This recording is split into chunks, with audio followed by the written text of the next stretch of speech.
Welcome and good morning. Today is Wednesday, February 26th. I hereby call the Insurance Subcommittee to order. Members, if you haven't already, please sign in.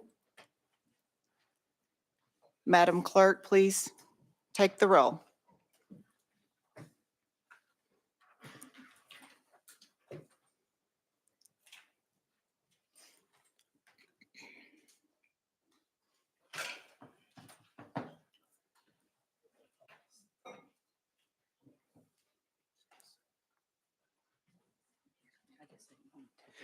Please take the roll. Madam Chair, you have 6 members present. You have a quorum. Thank you. Does anyone have any personal orders? Seeing none, today we have 3 bills on our calendar. The first item is House Bill 494 by Chairman Baum. We have a proper motion and second.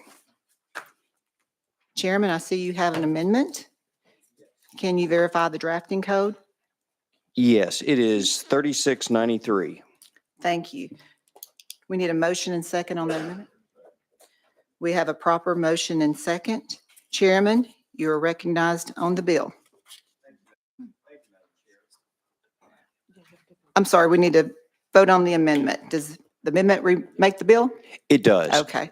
Do I have a motion and second? All in favor, please signify by saying aye. Ayes have it. The amendment is on the bill. Chairman, you're recognized. Thank you, Madam Chair.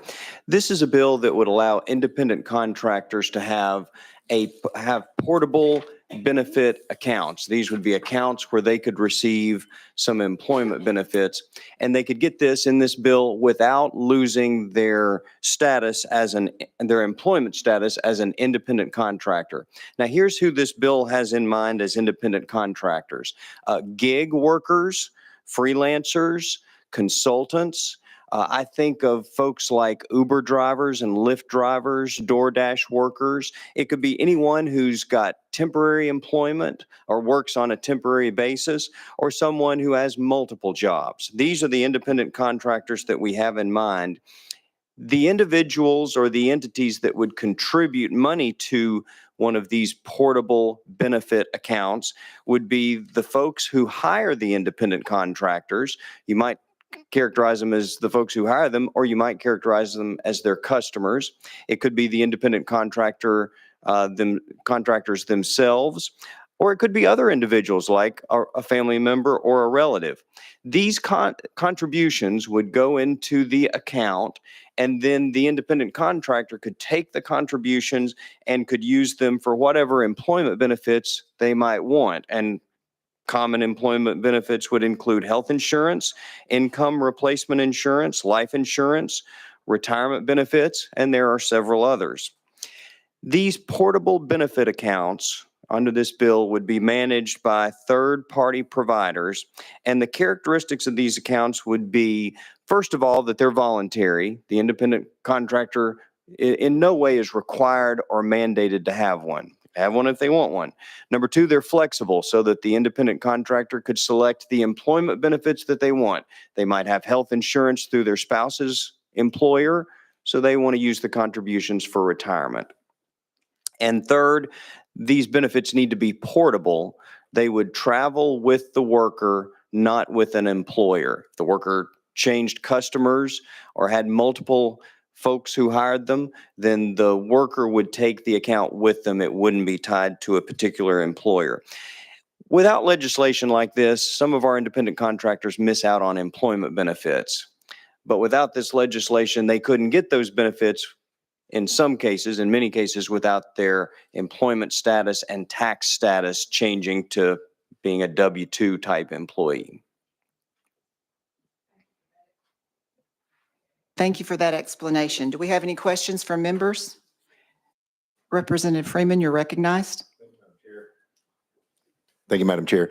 How are these taxed? Well, You're recognized. there are different tax implications to being a W-2 type worker versus a 1099 worker. The 1099 workers who would benefit from this bill tend to want to maintain their employment status. Now, some of that has to do with non-tax reasons, like they like the flexibility of being an independent contractor and not having an employer. But there are some tax advantages as well. One would be if you're an independent contractor and you have business expenses, then you can use those to deduct as deductions on your income tax returns. If you're a W-2 type employee, you don't have the option to deduct certain business expenses. So that's one reason why there would be a tax advantage for a 1099 worker staying a 1099 worker and not becoming a W-2 worker, just because they're getting health insurance benefits. Okay. Representative Jones, you're recognized. Thank you, Chairman. Representative Baum, this is a really good bill, and I wanted to ask about the definitions that have nothing, to make sure that nothing we are doing in the legislation, it will undermine our state's independent contractor definitions. Go ahead. I'm sorry. No, go ahead. It will not. In fact, the intent of the bill is to not only set up these portable benefit accounts, but to do it in a way where our independent contractors do not see a change in their employment status. Thank you. Chairman Kumar, you're recognized. Thank you, Madam Chair. Thank you for bringing this, Chairman Baum. Yes, it's something that needs to be done, and it will be helpful to the industry and those employees. Question was that the money that goes into these accounts comes from the earnings of the employee themselves, or do the employers contribute to it? I think both. It could be that a customer that hires the independent contractor contributes directly, or it could be that the independent contractor wants a portion of his or her payments withheld as contributions. Those are slight variations on the same thing. Or it could be that the independent contractor contributes themselves. So there's different ways for the contributions to get into the portable benefits account. Chairman Kumar? Are there limits to how much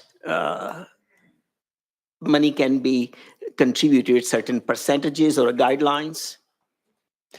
This bill would not establish any of those limits, although I'm sure that there are some federal limits that would apply. For example, really, really high earners cannot continue to contribute, for example, to a 401k account, but that would be under federal law. I mean, they can contribute up to a certain maximum, and there's a stated maximum every year, goes up a little bit each year with price inflation, but the IRS has a whole book of codes that identify how much can be contributed to all kinds of accounts, many of which are retirement accounts, but this could include, like I said, 401k accounts, could include, stock options, restricted stock unit contributions. These would be things that would apply more to a W-2 type employee, but there are those limits in IRS code, and I'm sure they would apply here. Well, thank you. Thank you. Thank you. Representative Hakeem, you're recognized. Thank you very much, Madam Chair. Chairman Baum, is there a regulator TARS component in this? And what kind of entities holds these funds? You're recognized. Yes, the third-party regulators are defined in the bill, and they would be entities like banks, as defined in other sections of the federal code under the Federal Deposit Insurance Act, independent management firms, or a technology provider or program manager that offers services through a bank or an investment management firm. So the bill does identify who the third-party administrators can be, and some of that is governed by federal statute. Representative Hakeem? Thank you, Madam Chair. I guess I'll use the term, I wouldn't want this to come back and bite the state. Are there any responsibilities that for negligence that could be looked at in regards to the state by us doing this? Has this been done in other states that you're aware of? It has been done in Idaho. Georgia and Pennsylvania are developing pilot programs, but this bill wouldn't make the state liable for the relationship between an independent contractor and their third-party administrator. Thank you very much, Madam Chair. Chairman Baum. Any more questions? Seeing none, we are ready to vote on House Bill 494 as amended. Everyone, please, Madam Clerk, take the vote.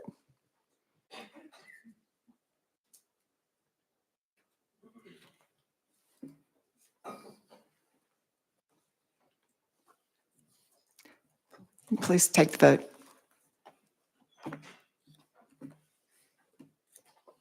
Madam Chair, you have 6 ayes and 0 nays. The bill passes and it goes to insurance full.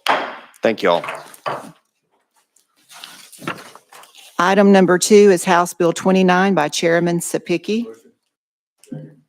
We have a proper motion and second. Do you have an amendment? I do, Madam Chairman. It's drafting code 0004067. Thank you. Is there a motion and second on the amendment? We have a proper motion and second. Chairman, the amendment makes the bill, so we're going to vote on the amendment. All those in favor of the amendment signify by saying aye. Opposed? Ayes have it. The amendment is on the bill. Chairman, you're recognized on the bill as amended. Thank you, Madam Chairman and committee. This is a bill that I ran last year that we passed in insurance. Our colleagues in the Senate did not have the time to take it up, and so we're running it again.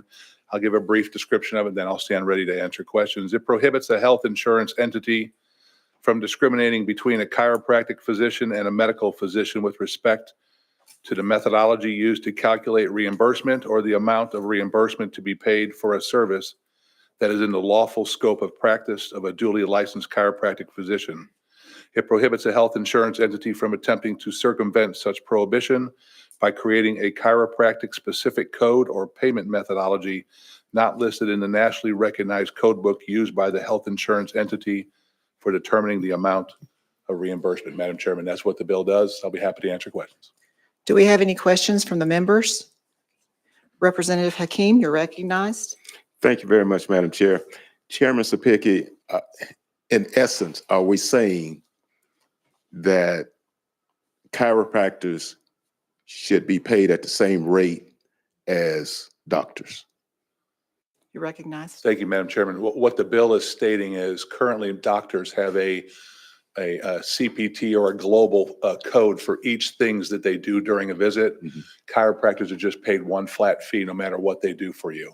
What this bill does is establish that chiropractors and the medical field will use the same codes for billing purposes so that it is even across all fields. Okay. They would provide, You're recognized. in providing in instances, the same service, they would receive the same compensation. Is that? You're recognized. That is correct, sir. All right. Thank you very much, Madam Chair. Thank you. Do we have any other questions? Okay, we are now ready to vote on House Bill 29 as amended. Madam Clerk, please take the vote. Has everyone voted? Does anyone wish to change their vote? Madam Clerk?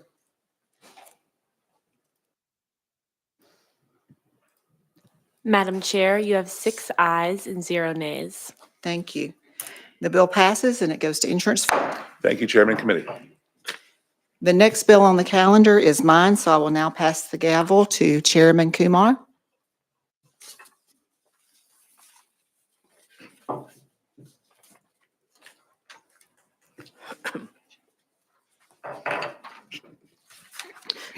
This is the third item on our calendar, House Bill 1242 by Chair Lady Halton Haynes. We have a motion and a second. Chair Lady, you're recognized. Do we have an amendment? Yes, Mr. Chairman, we do, with the drafting code of 3956. We have a motion and a second on the amendment. and let's adopt the amendment, and then you can explain the amended bill to us.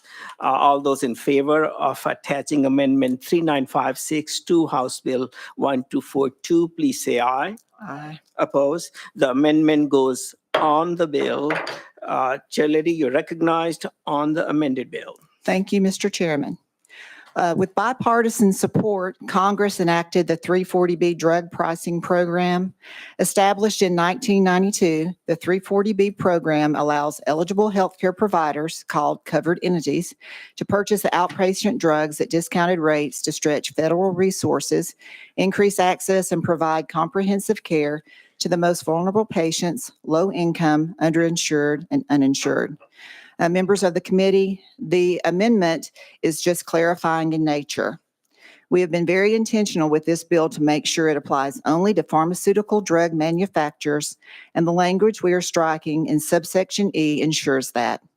We have also included language in subsection G2 to ensure that savings from the 340B program will be utilized in a manner that adheres to all applicable federal and state immigration laws. House Bill 1242, as amended, would protect access to affordable health care for Tennessee's most vulnerable patients and the safety net providers that serve them. The bill does two main things. First, it ensures that drug manufacturers cannot interfere with or restrict safety net providers' contract pharmacy arrangements, including limiting access to these pharmacies, which are lifelines for patients in rural and underserved areas of the state. Second, the bill protects 340B covered entities from excessive data requests from drug manufacturers as a condition for 340B drug access. Manufacturers would be precluded from trying to shift the program from an upfront discount to a post-sales rebate model, which would create unbearable financial burdens on our safety net providers. Simply put, the bill ensures the savings generated from this program are being used to care for the Tennesseans that need it the most. It protects patients, not pharmaceutical companies. I urge your support for the bill to keep Tennessee patients first. Thank you, Mr. Chairman. Thank you for that explanation. Members, do we have questions? We have people to testify who have come from. Yeah. Representative Hakeem, you're recognized. Thank you, Mr. Chairman. I just want to be sure, do we have any persons who want to share information, the industry or persons who are in favor of 340B to make comments? No one, I guess I'm asking, did anyone request an opportunity? Yes, it's an even match. We have one person on either side here to testify. We can go out of session and invite them to speak. All right. Thank you, sir. Any other questions? Okay, without objection, we'll go out of session. And we have two people who have signed up to testify. Ms. Sarah Baylog from the pharmaceutical industry. Kindly come up.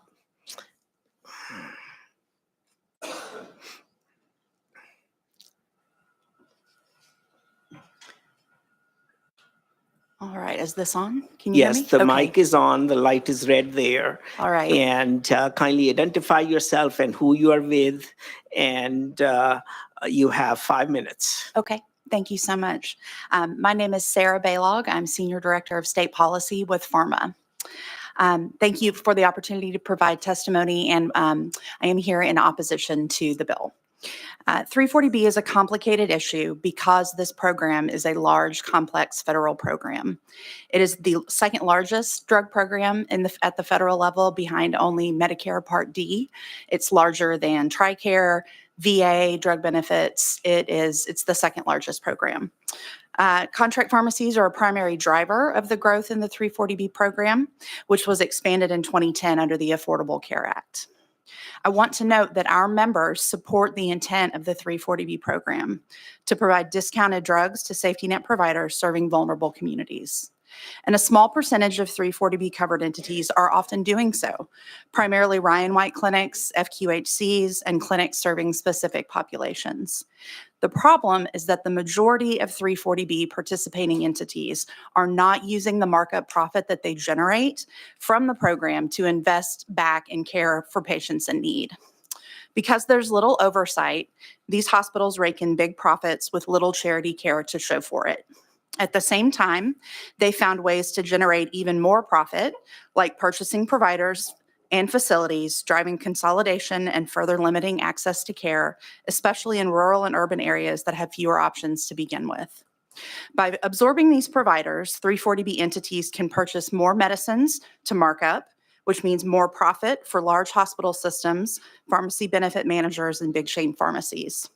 For everyone else, patients, taxpayers, and employers, it's a hidden tax that inflates their drug costs.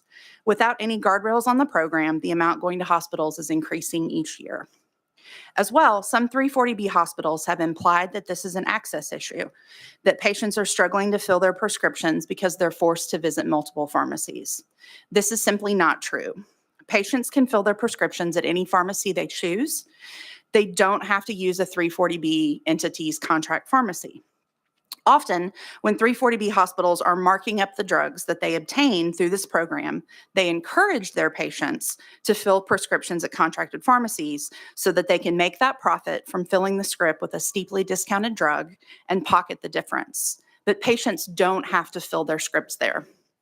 There are a lot of stakeholders at this table who are footing the bill for increased costs driven by the expansion of 340B, including, importantly, Tennessee taxpayers who fund the state health plan. The fiscal note for this bill shows that the state will see increased costs to the tune of over $7 million recurring annually if this bill passes. Other states have taken notice as well. The North Carolina State Treasurer's Office released a report in 2024, which found that 340B entities billed the North Carolina State Health Plan a price markup that was 84.8% higher than North Carolina hospitals outside of the 340B program. The bottom line is that 340B is broken. The federal program needs federal comprehensive reform at the federal level to help at-risk communities and not further expansion as this bill would do. Thank you for your time, and I'm happy to answer any questions. Well, thank you. Members, do we have any questions for Ms. Bailog?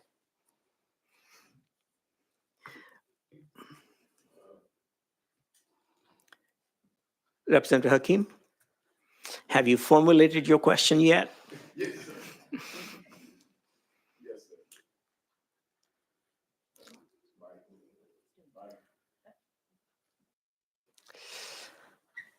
It's not on. There we are. Okay. There is a portion of the pricing that hospitals or other entities are they to use those proceeds to go to disadvantaged communities?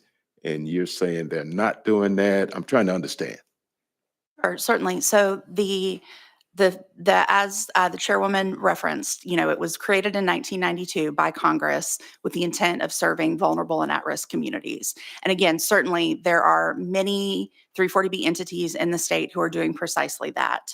The vast majority of, especially the hospital system participants in the program, are not doing that. And it's important to note that there is no requirement.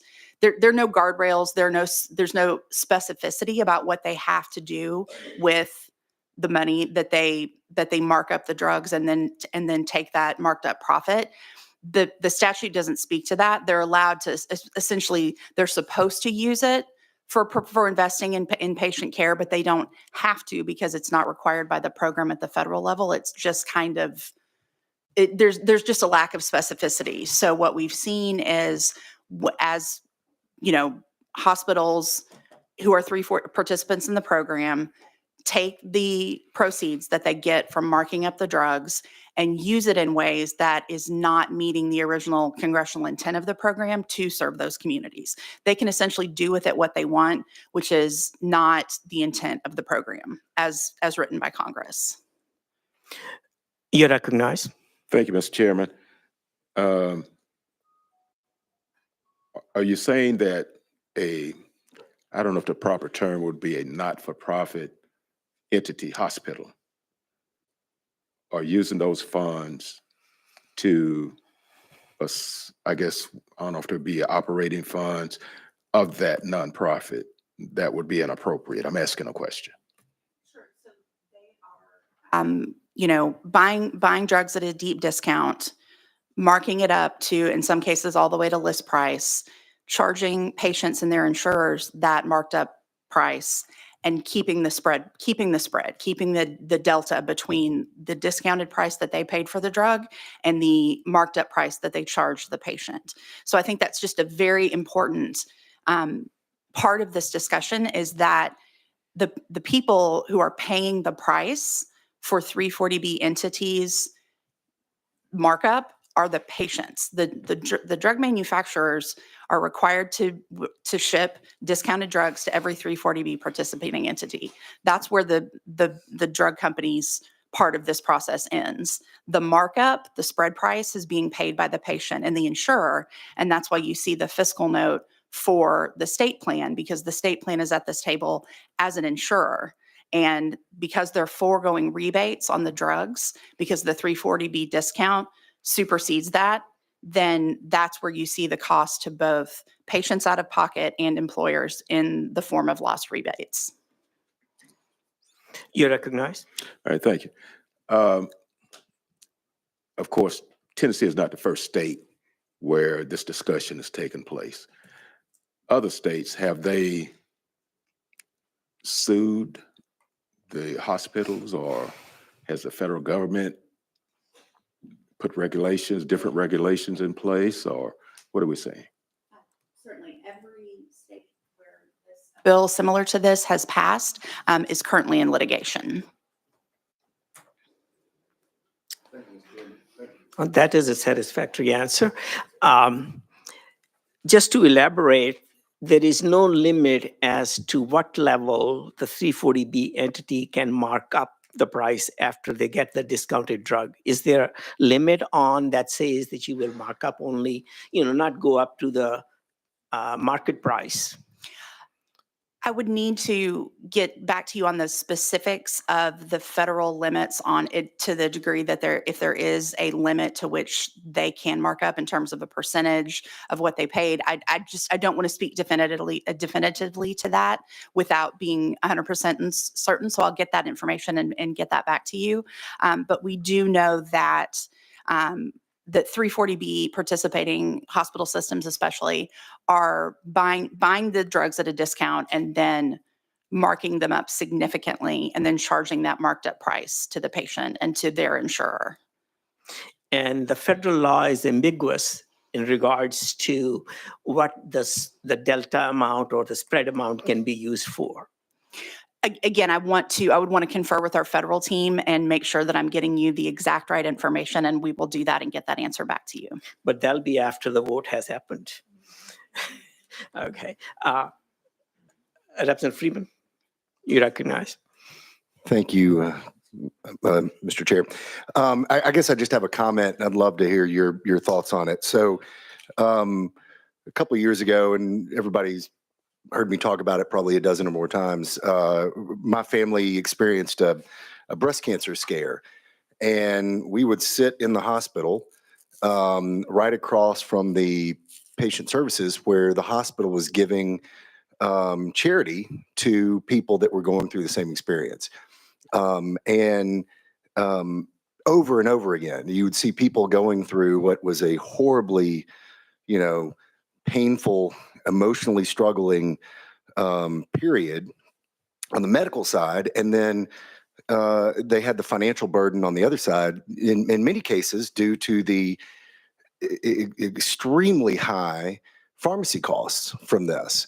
And while we were there, I saw the hospital time after time after time after time step up and assist people financially. Not once did I see the pharmacy folks there. And you keep talking about markup, and it's almost, and I'm going to take that back. You keep talking about markup, and the markup that your products have is substantial. And I understand there's R&D involved in it and the like, but I'm okay with that. I'm okay if a hospital is getting something at a discount so they can help other people. Your assertion that they're not doing charity is just false, is absolutely false. And while I appreciate that you may think that it's not a dollar, they don't take this dollar and directly apply it. If it applies to their budget and they are applying charity cases based on the savings they have, it's a total budget. And the idea that it needs to be this exact dollar that was spent flows directly to this patient over here. In my reading of the 340B program, in my listening to the debates when it was originally passed, that was not the intent. The intent was to allow for a more cost efficient and the ability for hospitals to have more charity. So anyway, I'd love your thoughts on it. Certainly don't mean to imply that hospitals are not doing any charity care at all. That they're doing it at rates that are lower than national average. I would love to follow up with you on some of the data that shows that and paints that picture out. I think we can agree to disagree on the intent of the program as written. I just think that it's just critical that when we're talking about, especially in oncology, that's where we see some of the most egregious markups. We have data that shows, hospitals buying oncology drugs for $100 and then billing patients and their insurers for tens of thousands of dollars for that drug. And I think that gets to the heart of maybe we just disagree on whether that follows the intent of the program, but oncology specifically is where we see some of the largest markups in the 340B program. Well, thank you That's my for question. sharing That's it. your perspective. It's a very confusing landscape, no doubt. And it's difficult to trace dollars. If they go into the hospital budget and the hospital does provide charity care, they're using it for that purpose. But at the same time, the law does not direct or exactly control how those dollars will be used to help the patients that make it possible to be called a 340B.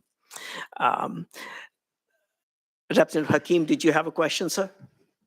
One last question, sir. A short while ago, you mentioned that I think legal action is being taken in some other states. Is this being done by patients, the hospitals, or the providers, the pharmaceutical company? Yes, our organization and Wait. our organization and pharmaceutical manufacturers are challenging these laws in court. Any other questions, gentlemen? Ms. Bielak, thank you for coming. Okay, if I may, I just wanted to respond to one thing that you shared, Chairman Kumar. You do bring up an excellent point about transparency, and I will say that is another concern that we have about the legislation, and that it would proactively restrict any transparency into the way that these funds are obtained, used, spent, and so I think that the question about gaining insight into how the program is operating in Tennessee and how the dollars are being spent, the dollars that are being paid out of pocket by patients at the pharmacy counter, that's an important discussion to have, and that would be precluded by the transparency restrictions in the bill. Well, thank you for your point. We will try to remember that, and we will try to remember that and get you. We'll bring that up for discussion with the sponsor of the bill. Representative Freeman? Thank you, Chairman. And again, in the interest of, I have a question. Sorry. Yeah. No, thank you. And again, in the interest of transparency, because you said that your organization, who would benefit if this program went away financially, is fighting this legally. How many lobbyists do you have working on this bill right now? We do not want the program to go away. Our industry. Okay. I don't know the answer to that question. I mean, I think there's a bunch here, but anyway, that's fine. Okay, thank you. This time you're really dismissed. Thank you. The next person to testify, we have Dr. Shannon Berger from Campa Community. Dr. Berger, welcome. Kindly, we'll turn your mic on. And go ahead and identify yourself and tell us who you're with. Wonderful. Chairman Kumar, Chairwoman Hilton Haynes, and esteemed committee members, I am Dr. Shannon Berger. I'm the CEO at Simpa Community Care, and I also serve on the board of directors for the Tennessee Primary Care Association. A little bit about Simpa Community Care. We are a federally qualified health center lookalike and a Ryan White clinic, and we also have an infectious disease specialty practice. We also offer a low-cost dental clinic that we were able to start last year, and we have an in-house pharmacy that serves our community. I want to share a little bit, and then I'd also like to notate a few things where maybe my colleagues across the aisle and I differ, and maybe give you some background and context to help clear those up for you. So all covered entities that participate in our state are not-for-profits. I'm very proud of that because there is one small loophole that is applicable in other states, but we passed a law last year to prevent anybody that is a for-profit from participating in the program. We care about integrity, but we are all subject to audits by HRSA from participation in this program. We are subject to audits by drug manufacturers, state comptrollers, and through the public records of our 990s. In contrast, pharmaceutical manufacturers profit significantly, making billions. They are not under a microscope for any of their funding. Representative Freeman, your example is a perfect way to explain the intent of the program. Verbatim, the 340B program was established in 1992 to stretch scarce federal resources, reaching more eligible patients and providing more comprehensive services. And that's exactly what we do, all without asking for more taxpayers' dollars to do that. The reason that this legislation is so important to safety net providers in Tennessee is because in recent years, pharmaceutical manufacturers have begun imposing unilateral restrictions that hinder our access to these discounts. They are limiting the use of contract pharmacies, which are vital for patients, especially in rural and underserved areas.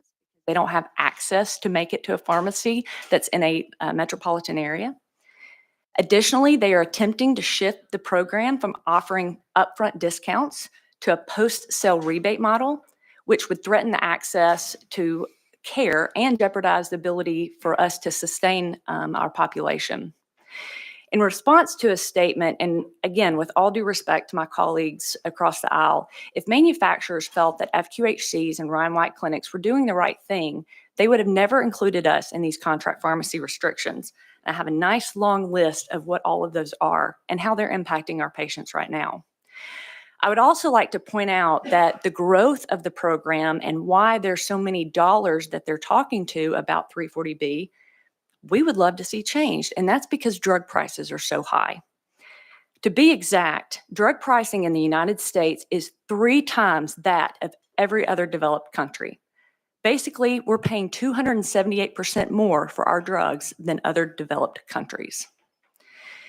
Also, if 340B covered entities did not get the discount on the front end, it wouldn't go directly to a patient, as some of the rhetoric that you might hear. It would go to a for-profit PBM on the back end who has no public charge with providing any services to our vulnerable patients.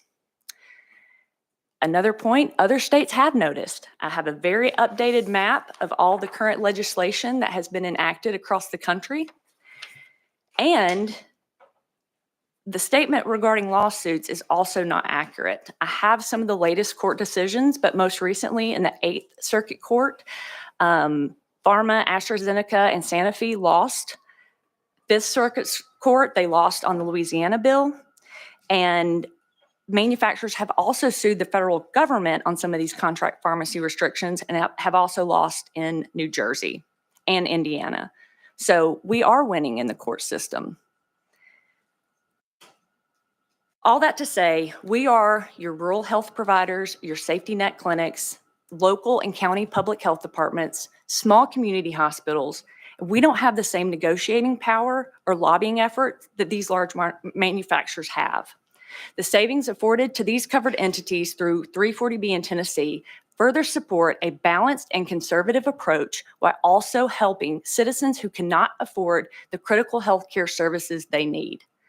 Please help us preserve the intent of the 340B drug pricing program, serving the most vulnerable and not fighting battles with large pharmaceutical companies. Thank you. Yeah, thank you. Members, do we have any questions for Dr. Berger? Representative Hakeem, you're recognized. Thank you, Mr. Chairman. Thank you, Doctor. I'm asking a question. In particular, persons in rural communities or small communities, is this of great benefit to them?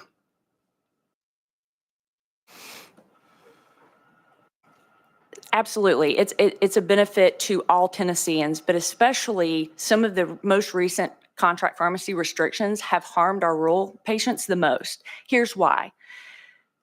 The contract pharmacy restrictions that we have seen says if you do not have an in-house pharmacy, you have to choose one pharmacy for all your patients to use. What does that mean? It doesn't mean that you could pick one branded pharmacy that might have 100 locations. You get to pick one site. One. You're typically going to pick one that's closest to your health center, right? That means that all of our patients in rural areas will no longer be able to get the discount at the pharmacy. FQHCs offer a sliding fee scale, and so we discount our pharmaceuticals to our patients. And so if they have to go outside to another pharmacy, we can't pass that savings to them. Representative Hakeem. Question was brought up about transparency, and I think you mentioned 3 or 4 entities that you have to report to. We are all subject to audits from HRSA at the federal level. Drug manufacturers have the right to audit us. We are also your not-for-profits. Our books are open to you right now. You can pull up our 990 from any of the 340B entities that participate in the program. I would argue that the pharmaceutical companies' books are not open for us to look at. Okay. Just for clarification, what is a 990?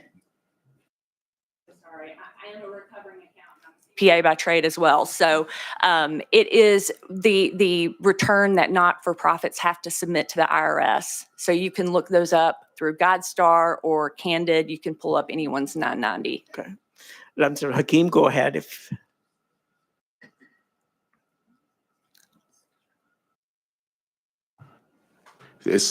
Okay, thank you. One last question. I may have it out of context, but there was a mention of a markup, I think, of 278% more than I guess can you explain that from your perspective? So the most recent study shows that our drug prices in the United States are 278% higher than other developed countries. yes, you're recognized. And how, with the 240B, I guess what is not the markup, but the benefit to, I guess, again, the rural communities in particular? If I can just explain very, very quickly how this program works. Let's say that there is a drug that costs $100 at a retail pharmacy. We may purchase the drug for $80. And then let's say that we provide copay assistance to our patients of $10. That additional $10 in savings, we are able to recoup into our coffers to use for those who don't have any ability to pay. So by us getting the discount on a front end, it precludes a PBM getting a rebate on the back end. Someone is going to get either a discount or a rebate on the drug. So I would argue that we want to protect our ability to get the discount instead of turning it over to for-profit entities who will never have a public charge to serve our vulnerable patients. Thank you. the markups are being talked about. Do you have an idea? Give us a sense of what those markups are, how much they are. Is there an average amount? What can you tell how much those markups are? And then, of course, how that amount is used is a separate matter. But what is the extent of the markups? So basically the discount percentage that 340B entities can purchase the drug for on the front end, the average would be about 20 to 35% is an overall average. Each drug price has a set limit on what they can charge in the 340B program. Sometimes you get a little bit of a deeper discount depending on the wholesaler you use or your purchasing power that you may have. But I would say the average, and I can get the exact average across the country, but I think it's about 20 to 35%. Members, any other questions? Well, thank you for coming and thank you for your explanations. So we are ready to go back into session.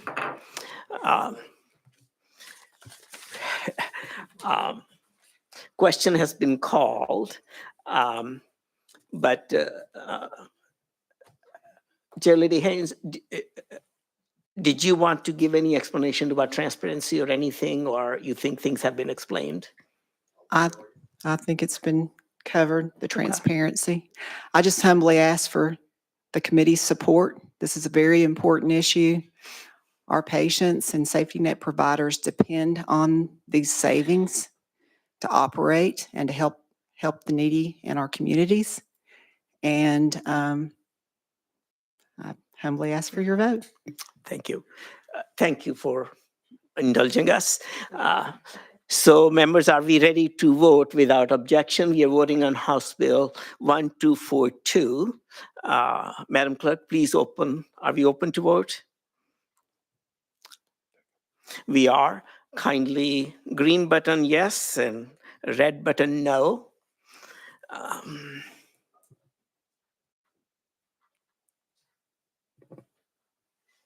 Okay. Has every member voted? Does anybody wish to change their vote? Madam Clerk, please count the vote. Mr. Chairman, you have 6 ayes and 0 nays. Thank you. House Bill 1242, having obtained the required majority of votes, moves on to full insurance committee. Thank you for everybody.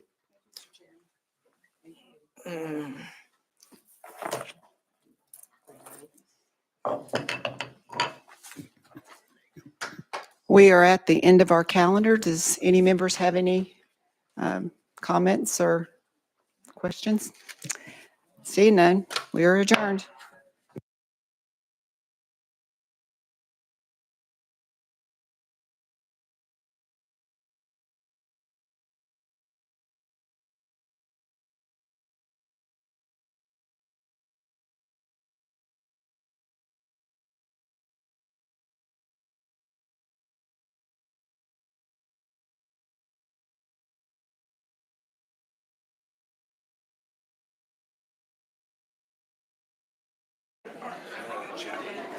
He's already done, and then I would have that, and so then I would try to do this, and it was like shooting her back on.